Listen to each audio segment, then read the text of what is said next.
आज आपल्यासोबत player of the match आहेत सोलापूर स्मॅशर्स कडून.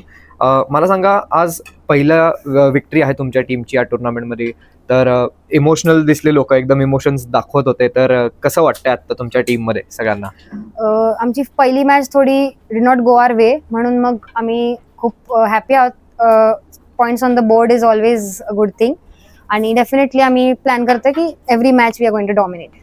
आणि सर्वांनी हा प्रश्न विचारलाच आहे, पण स्मृती मंदना आणि गौतमी यांच्या विकेट्स घेतल्यावरती कसं वाटलं तुम्हाला, आणि त्याच्यासाठी तुम्ही किती प्लॅनिंग केलं होतं?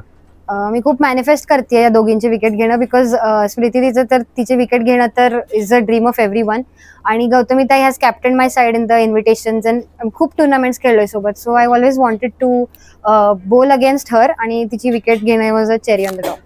एक प्रश्न म्हणजे टार्गेट इतकं मोठंही नव्हतं, पण पॉवर प्लेमध्ये तुमच्या टीमनी खूप असं डिफेन्सिव्ह अप्रोच ठेवला होता. ते काही डिस्कस केलं होतं स्पेसिफिकली, का ते बॉल बघून तसं खेळायचं ठरवलं? सेकंड इनिंग्सला विकेट थोडं स्किडी होतं आणि बॅटर्सला थोडं टफ होतं, बट स्कोर थोडा कमी होता त्यांचा. दॅट इज वाय असं प्रेशर नव्हतं. That is why they were playing singles and doubles. That's it. आता एक दिवसाची गॅप आहे, तर आज सेलिब्रेशन होणार आहे? सेलिब्रेशन सगळ्यांना रेस्टची जास्त गरज आहे, बिकॉज आम्ही खूप मेंटली चॅलेंजिंग, मेंटली खूप फोकस्ड राहायला लागते या गेममध्ये, आणि that is why it is always a high pressure situation.